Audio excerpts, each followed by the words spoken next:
Hola Spanish learners from all over the world. Saludos desde Colombia. Yo me llamo Mikey. Y mi nombre es Diego. Bienvenidos a un nuevo podcast de Cospanish. In the first part of this podcast, we went over the different uses of the verb ser, and we are very excited to show you what comes next. Now, after having this done, let's move on to the verb estar. We can use it to mention temporary things, that is to say, things that are somehow in constant change.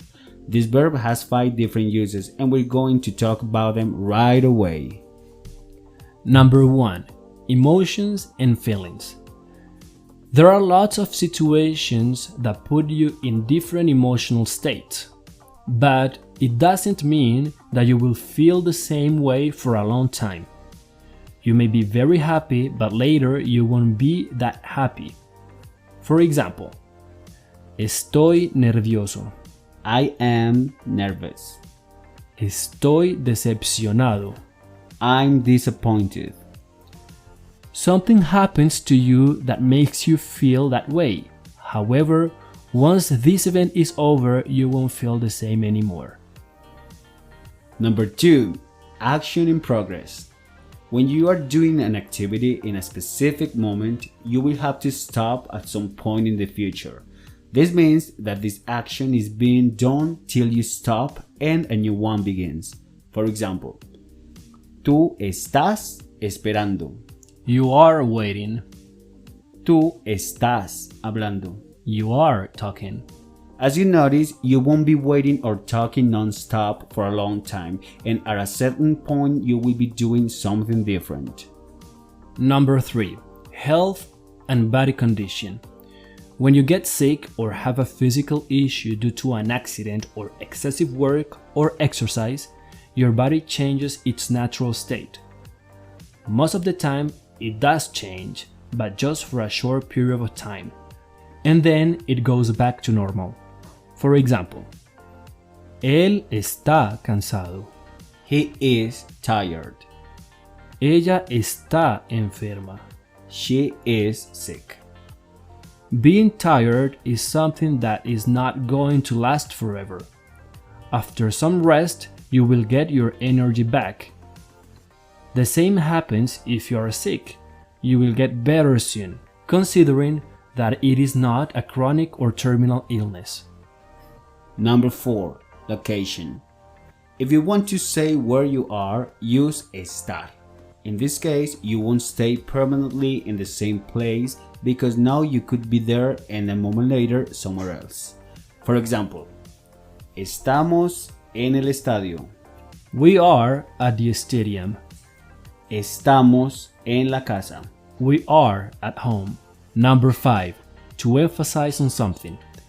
When we want to highlight a characteristic of something in a specific moment and the fact that it is not always like that. For example, el café está caliente. The coffee is hot. It is in the specific moment. Later, it will be cold. La música está fuerte. The music is very loud. At this moment, it's loud, but we can always turn it down. That's it. These are all the ways in which you can use estar. Notice that here we mentioned temporary characteristics, whereas when using ser is for more permanent descriptions. However, there are 3 little cases where it's possible to use both verbs, yet they express different ideas. These are some examples. Let's start with physical appearance. Pay close attention. Estás delgado. Eres delgado. You are thin.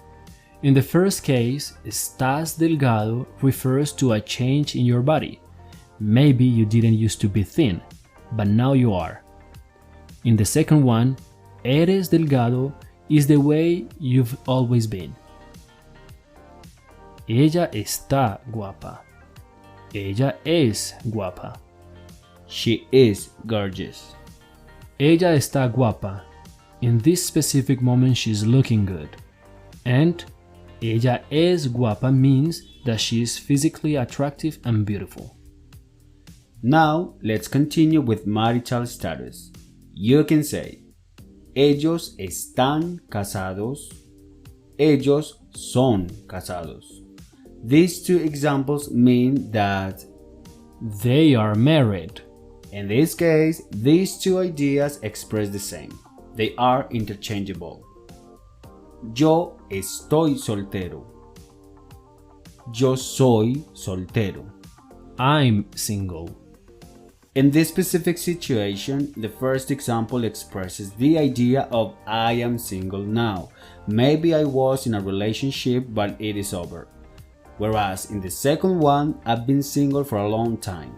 However, you can use either one or the other to communicate the same.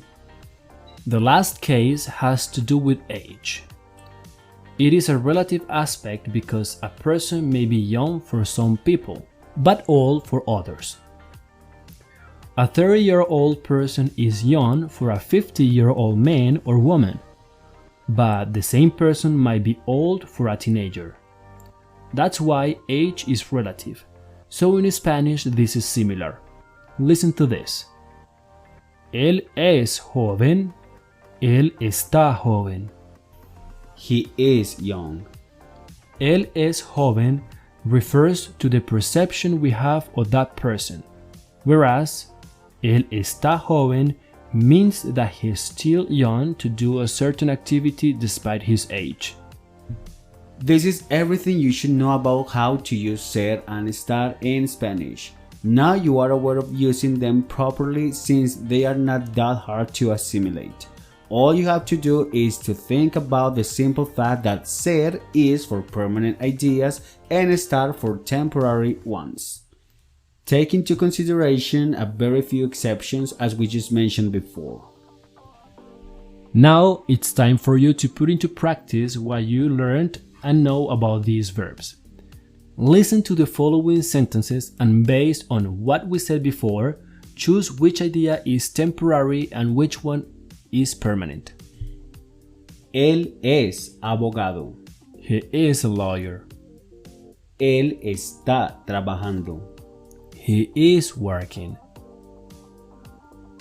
If you said that él es abogado is permanent, you are right because that is his profession. And if you said that él está trabajando is temporary, it is correct because it's an action in progress. Now, listen to these sentences and choose which are correct. Ellos están policías or ellos son policías. If you chose the second one, son policías, congratulations. That's the correct answer. Nosotros estamos nadando or nosotros somos nadando. If you chose the first one, estamos nadando, you did a good job. That's the correct answer. Finally, listen to these questions and choose the right answer. ¿Cómo estás?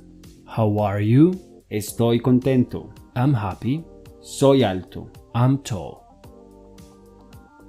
If you chose estoy contento, that is the right answer because we want to know how you are in this moment. ¿Cómo eres? What are you like? Estoy bien. I'm good. Soy bajo. I'm short. If you picked soy bajo, once again you are right, cause this time we want to know what you are like. Congratulations, you did great. And that would be all for these two podcasts. Now that you know the difference between these two verbs, we hope you find them useful so you can start using them in basic conversations. Give us some examples of the verbs ser and estar.